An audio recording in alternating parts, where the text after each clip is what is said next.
What's up, guys? Welcome back to the show. I'm your host, David Womack, and let's get straight into some TV and movie news. So, getting into the first story, we have actor Andre Braugher, famously known for Life of the Street, Brooklyn Nine-Nine. He died at 61 years old. The two-time Emmy winner was great as the masterful interrogator detective Frank Pendleton and the uptight Captain Raymond Holt. Andre was known as a dynamic actor for his outstanding work on such shows as Homicide, Life of the Streets, and Brooklyn Nine-Nine. Braugher died Monday after a brief illness. He won his first Emmy in 1998 for Outstanding Lead Actor in a Drama Series for Homicide after a season that featured one of the most memorable episodes, Subway. Now, I don't know if you guys remember the episode Subway, but go and check out that show because you're going to be missing out on some good TV. He pretty much made a career out of playing upstanding characters. Braugher was also set to appear as the male lead in Netflix's Shonda Rhimes drama, The Resident, starring opposite Uzo Abuya. The White House murder mystery started production before shutting down amid Hollywood's dual strikes. He had already completed filming a lot of his scenes on the series, which was scheduled to resume filming in January. Now, it's obvious that the production is going to face another setback with his loss, but, it's all for the good. We wish his family hopes and prayers. In our next bit of news, Netflix finally reveals their watch hours in a huge viewership report. So from here on out, Netflix will disclose viewership data twice a year, including hours watched for specific titles. Hit series like The Night Agent accumulated over 800 million hours viewed on the platform since its premiere. TV shows are more popular on Netflix than movies, with popular series Ginny and Georgia accumulating 1 billion hours viewed. 1 billion. Wow, man, that's a lot of hours. But, everyone has a Netflix account nowadays, and it's only a matter of time before those view numbers start to escalate. Netflix announced today that starting this year, the streaming company is taking longer strides towards being more transparent about viewership on the platform. Alongside the report shared by Netflix, the company revealed it will also disclose extremely relevant numbers like the quantity of hours that a specific title has been watched over a specific and a long window from now on. Now, Netflix intends to disclose this information twice a year, but do you think that'll be enough? Leave a comment down below. Let me know your thoughts on this whole Netflix viewership report. It's pretty insane, but it's for the greater good to give more transparency on the entire industry, and Netflix is the leader of that class. The report also mentioned that there are over 18,000 titles on the platform, and with Netflix being so transparent, I'm starting to wonder if they're being too transparent. Like it's all part of some elaborate game that Netflix is playing. The report also reveals the subscribers' behavior and engagement preferences over a 6-month window, specifically from January to June 2023. This also makes clear that the Netflix favorites are really favorites. The Night Agent, one of the year's hit series, accumulated almost over 800 million hours viewed on that platform. Now, there's tons of other shows on Netflix that you are all familiar with, but what does that tell you about the future of these streaming platforms? Since Netflix is kind of leading the charge on being transparent, the other platforms will pretty much have to follow suit or, more strikes. So in our next bit of news, so now that we're coming down to the end of the year, a lot of these lists are coming out, the best film of 2023 or the worst film of 2023. But me, I'm pretty much interested in a lot of the horror movies. So IGN reports audiences love being scared and they keep coming back for more.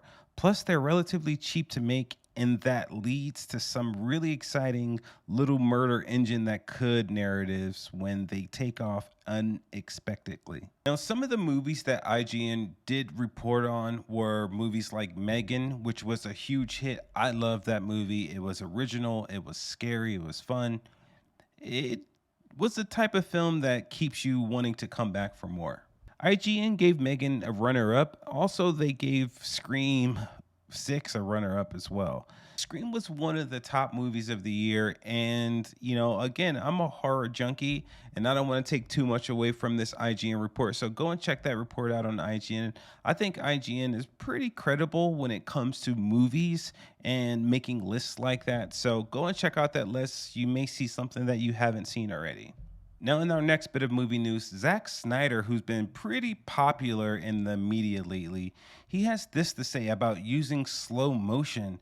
And he's pretty much known for using slow motion almost to the point where it's extending his movies an extra 10, 15 minutes. He has this to say. Director Zack Snyder has offered some insight into how he decides what will and what won't be in slow motion.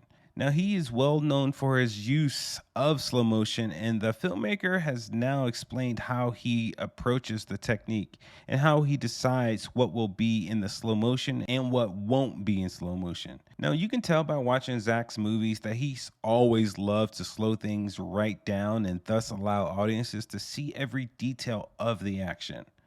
But rather than simply thinking that slow motion looks cool, Snyder's thought process is in fact a little more detailed. And he goes on to say, "What I don't like doing, what I never have done, and I try not to do, is slow anything down that was photographed at another frame rate. Like if I shot something at 24 frames, I never would say, oh, let's slow it down so it looks like slow motion. The only reason we did something similar to that in Watchmen, in that title sequence, we had to do that fake slow motion because we couldn't get the cameras.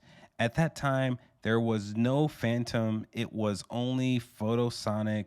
So, in order to get like 1,000 frames, we would have the actors act like they were more slow motion than they were." Now, that's very insightful coming from a big time movie Hollywood director.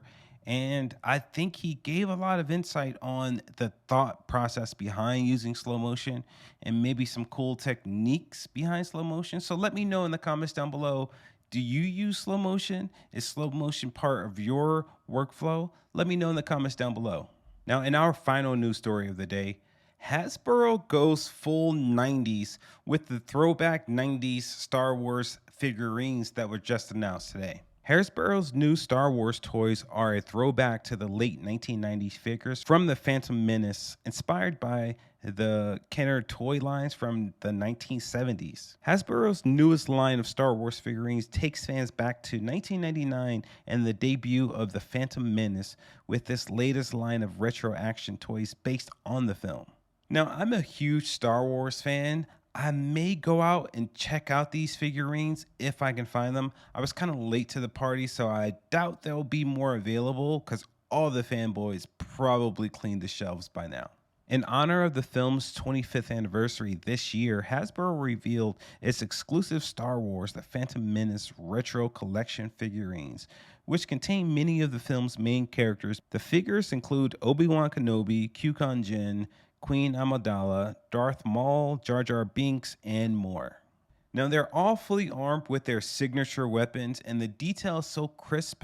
It's retro, but it's so futuristic at the same time. I know that sounds strange, but it's true. Each figure stands about 3.5 inches and comes with its own character card featuring their portrait from the film, modeled after the original packaging from the 1990s toy line. The set is directly based on the Phantom Menace line of action figures from toy maker Kenner, which was the premier toy provider for the Star Wars films since the late 70s. Despite the aggressive marketing from Lucasfilm, who produced a series of merchandising lines, brand partnerships with fast food restaurants, and a slew of other tie-in products like video games and comic books, The Phantom Menace was not regarded well in its initial release year, coming over a decade and a half after the box office critical smash Return of the Jedi.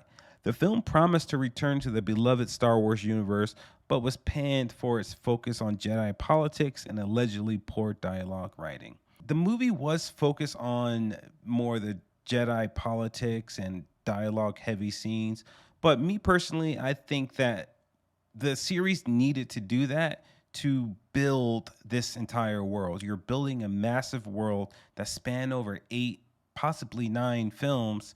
You have to, get the slow dialogue stuff out of the way early, and I'm glad they did. Now, the Phantom Menace Retro Collection figurines are set to release spring 2024. So get your pre orders in as soon as possible because it's only going to be available at Target. So if you're not a fan of Target and you're a fan of Star Wars, you may want to compromise there and get into Target and get your pre orders in. They're set to retail around $60. Now, that's all the movie news we have for today. Don't forget to hit that subscribe button, guys, just to show us that you support us and you love us. Also, hit that like button just to help us out in the algorithm. As always, I'm your host, David Womack. Have a great day, everyone.